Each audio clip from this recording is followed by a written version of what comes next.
जय हिंद दोस्तों, ये वाहिगुरु डेयरी ताजपुर रोड लुधियाना पंजाब में चोपड़ा बंधु है मेरे साथ में, विशाल चोपड़ा जी और अमित चोपड़ा जी। आप लोगों तक अहम जानकारियां पहुंचाने के लिए, चाहे रख रखाव के संबंध में, चाहे सेहत के संबंध में, चाहे फीडिंग है, बहुत बड़ा योगदान इनका रहा है। संस्था के प्रारंभिक सदस्य हैं ये, और आज भी बहुत अहम नुकता लेकर के आए। कोई सेमिनार इन्होंने अटेंड किया होगा जहां से इन्होंने ये जानकारी हासिल की है, तो हमसे कुछ बताया था इन्होंने। जो गाय हीट में नहीं आ रही है या बार बार रिपीट हो रही है, गर्म नहीं ठहर रहा है, तो इन समस्याओं का निवारण ये बता रहे हैं। इनका अपना अनुभव है ये, तो रोजाना गायों से वास्ता तो पड़ता ही है, लेकिन अब कहीं सेमिनार इन्होंने अटेंड किया तो वो भी इनसे बात करते हैं। किताब आप सब ने पढ़ी होगी, जिसे नहीं पढ़ी है उसको भी पढ़नी चाहिए। हमारे पास आप आएंगे तो आपको निःशुल्क मिलेगी, और अगर हम कहीं पर जाते हैं तो वहां साथ में लेके जाते हैं, इसलिए कि पशुपालकों को, डेयरी धंधा करने वालों को इस संबंध में गहन जानकारी मिल सके। कोई ऐसी बीमारी नहीं है जिसका इलाज इसमें ना बताया गया हो, लेकिन जो बाई पोस्ट मंगाएंगे उनको इसका खर्चा देना होगा। लाखों रुपया खर्च करके हम ये किताब तैयार करते हैं और लाखों किलोमीटर का हमारा सफर हो जाता है। कोई टेबल पर बैठ के लिखी गई स्टोरियां नहीं है ये। नमस्कार जी। हाँ जी, नमस्कार जी, बहुत स्वागत है हमने आपका। भूमिका बांधी हाँ जी, गायों के प्रेगनेंसी के संबंध में। ठीक है। गर्म नहीं ठहरता है, रिपीट नहीं होती, हाँ जी, तो आप क्या जानकारी दोगे इसमें? देखिए समस्या तो ये ऑल ओवर पूरे भारतवर्ष में लोगों को है, जिससे कि अगर हम कमर्शियल डेयरी को सोचे तो बहुत नुकसान होता है जब कोई जानवर हर साल अपना बयान नहीं दे पाता, डिलीवरी नहीं कर पाता, तो फार्मर कहीं ना कहीं उसमें घाटे में जाता है। वो पशु को अपनी जेब से खिलाना पड़ता है। कई बार पशु की नस्ल इतनी अच्छी होती है तो बंदा सोचता है हमें यार इसमें और आगे डिलीवरी नहीं मिल रही। वहां समस्या आती है, एनिमल रिपीट हो रहा है, हीट भी नहीं मिल रही उसको, अगर हीट में आ रहा है तो भी प्रेगनेंसी नहीं मिल रही, तो उसके लिए हम सिंक्रोनाइजेशन पे काम करते हैं। सिंक्रोनाइजेशन क्या है ये एक फॉर्मूला है, जैसे हम एक आर्टिफिशियल हार्मोन्स दे के एनिमल को अपने हिसाब से। बीमार हो क्या?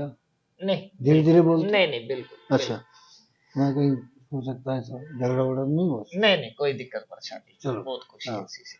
तो इसमें हम पहले 079 अपनी के, नेचुरल आवाज में आओ, वो नहीं लोग सुनेंगे तेरी बात ये। इसमें हम पहले हाँ। 079 फॉर्मूले पे काम कर रहे थे, अच्छे रिजल्ट मिले है, लेकिन कहीं ना कहीं उस पे अब अपडेटेड वर्जन दिया है, जो हमारे इधर अच्छे माहिर है उन्होंने, डॉक्टरों ने भी अभी हमने प्रैक्टिकल करके देखा कई फार्म पे, तो रिजल्ट बहुत अच्छे मिले हैं। आपने एक चार्ट बनाना है, डेयरी पे नोटिस करना है, कोई भी आपने वर्बली मुंह जुबानी नहीं करना।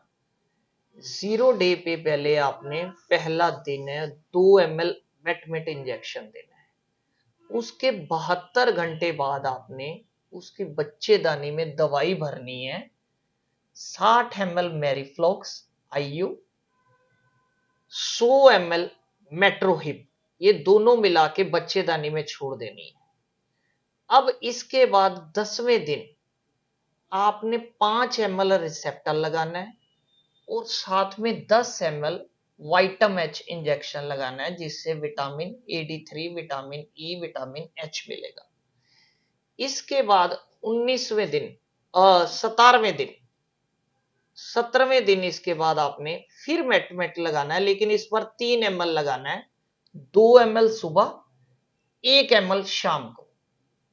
इसके बाद 19वें दिन शाम को 4 से 5 बजे आपने 5 ml रिसेप्टर लगाना है, और 20वें दिन सुबह 8 बजे जो हम कह रहे हैं 16 घंटे 18 घंटे पूरे हो जाएं, 8 बजे एआई करनी है, और एक एआई उस 20वें दिन ही शाम को 7 बजे भी कर दें।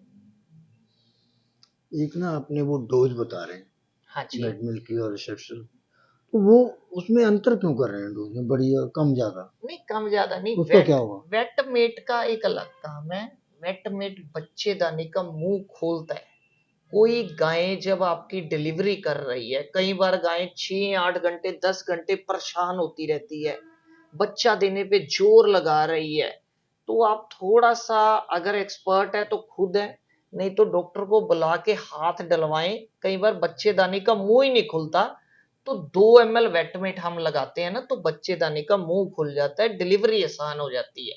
और जो 5 ml रिसेप्टल है, रिसेप्टल का काम बिल्कुल अलग है। वो हार्मोन क्रिएट करता है, उसी को सिंक्रो बोलते हैं। हम कह रहे हैं कि उन लोगों को समझा दो, देखो दूसरे राज्यों में हाँ जी। अभी इतनी आधुनिकता नहीं है, नहीं है। और लोग भी ज्यादा इतने एक्सपर्ट नहीं है, ठीक है जी। और कुछ नए हैं, कुछ बहुत छोटे स्तर पे करते हैं गाय, तो इन लोगों को एक बार फिर समझाओ ये प्रोसेस है क्या? हाँ जी। सबसे पहले 0 डे से हमने काम करना है। वहां हम 2 ml वेटमेट लगाएंगे गाय को, 2 ml वेटमेट का इंजेक्शन वो क्यों? लगाएंगे। वो जो बच्चेदानी का मुंह खोलने के लिए, या बच्चेदानी 2 साल से 3 साल से सिकुड़ी हुई है, उसको सॉफ्ट करने के लिए कह सकते हैं हम, नरम करने। यही है, कुछ और भी दे सकते हो? नहीं, यही वेटमेट ही देंगे 2 ml। हाँ। वो 2 ml वेटमेट देने के बाद 72 घंटे बाद आप उसको आईयू करें, दूसरी स्टेज पे? दूसरी स्टेज पे। वो पहली स्टेज थी। हाँ जी। 72 घंटे के बाद आओगे दूसरी स्टेज? 72 घंटे के बाद दूसरी स्टेज पे क्या करोगे? उसमें हमने बच्चेदानी में दवाई भरनी है, वो क्यों? ताकि जो बच्चेदानी की वो रिपेयर करेगी एक तरह से।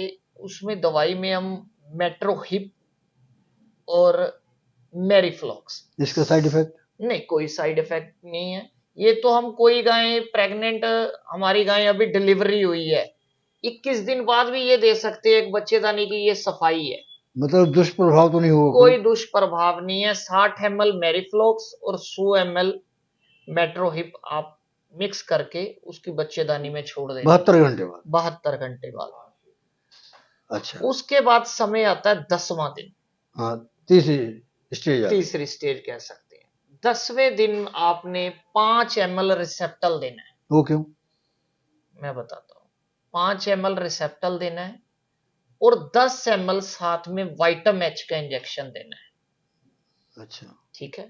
अब यहाँ वाइटामैच का काम है, उसको साथ में vitamin AD3, vitamin H, vitamin E मिलेगा, विटामिनों की पूर्ति हो गई। पूर्ति हुई। अब उसके बाद चौथी स्टेज आती है 17वां दिन। पहले 72 घंटे बाद? हाँ जी। फिर जो आपने 10वें दिन पे आ गए? हाँ जी।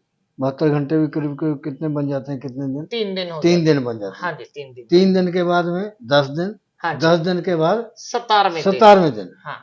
हाँ। 17वें दिन हमने फिर वेटमेट देना है, 2 ml सुबह, 1 ml शाम को। उसका कारण?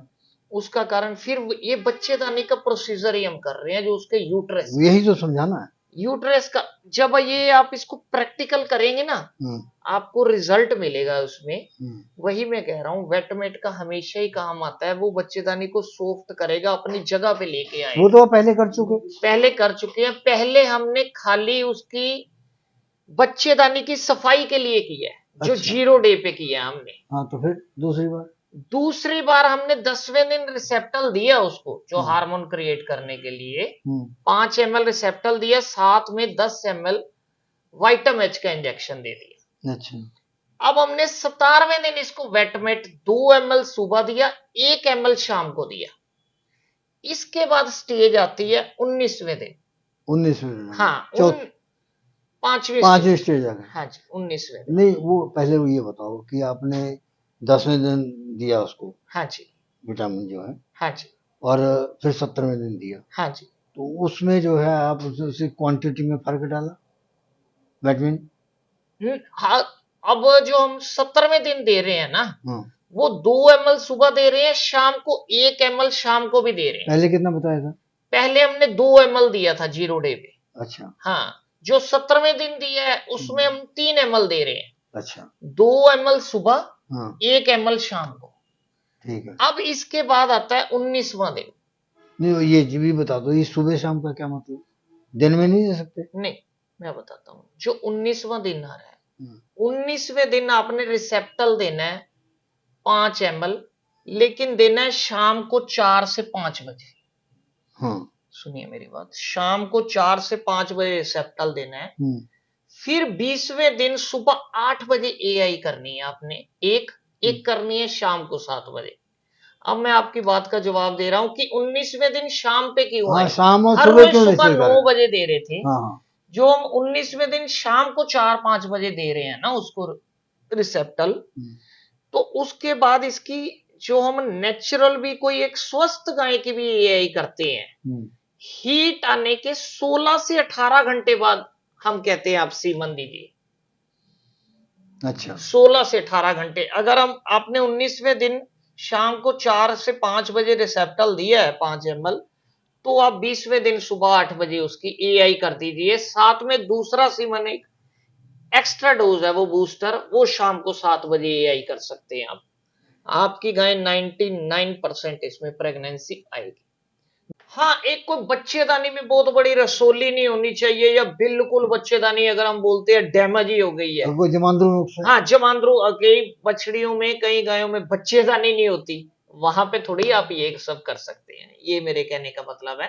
अच्छा एक बात और बता दो, हाँ जी, हीट आती है ठीक है जी। तो उसका तुरंत बाद वो यही कर देते हैं? नहीं, वो रिजल्ट नहीं मिलेगा। जो आज हमारे पंजाब में सेंसर वाले फार्म चल रहे हैं, गले में सेंसर लगा रहे हैं, ये बड़े बड़े पॉलर मिल्किंग पार्लर है, उनके साथ सॉफ्टवेयर अटैच है। उनका बेसिकली यही काम है, उस सॉफ्टवेयर ने आपको बता देना है कि गाय की एक्टिविटी कब ज्यादा हुई है। हीट आई है तो गाय अपनी एक्टिविटी बढ़ा लेगी। एक्टिविटी बढ़ा ली, उन्होंने अपना टाइम नोटिस कर लेना है कि ये वो गाय को चेक किया, हीट आ गई, उसी हिसाब से अब उन्होंने 16 घंटे बाद एक ही सीमन देना है। जहां पे सॉफ्टवेयर है ना, उनको तो 2 सीमन भी देने की जरूरत नहीं पड़ती, क्योंकि वो परफेक्ट टाइम पे एआई करते हैं हीट आने के 16 घंटे बाद, 16 से 18 घंटे बाद का पीरियड आई। बहुत अच्छी जानकारी दी आपने, बहुत धन्यवाद जी। इस प्रोग्राम की पेशकारी के पीछे हमारा एक ही मकसद है, वो है किसानों और पशुपालकों की आर्थिक दशा में सुधार लाना, किसान हित सरकारी और गैर सरकारी योजनाओं की जानकारी देना और किसानों को जागरूक करना। हमारे किसान भाई और पशुपालक भाई किसी तरह की खाद्य सामग्री या पशुधन की अगर खरीद करते हैं, जब बिक्री करते हैं, तो उनको ये पूरी सावधानी पूर्वक करना चाहिए। किसी तरह की खरीद फरोख्त संबंधी या किसी प्रकार की विवाद से हमारा कोई संबंध नहीं है और ना ही हम किसी तरह की जिम्मेदारी लेते हैं। धन्यवाद।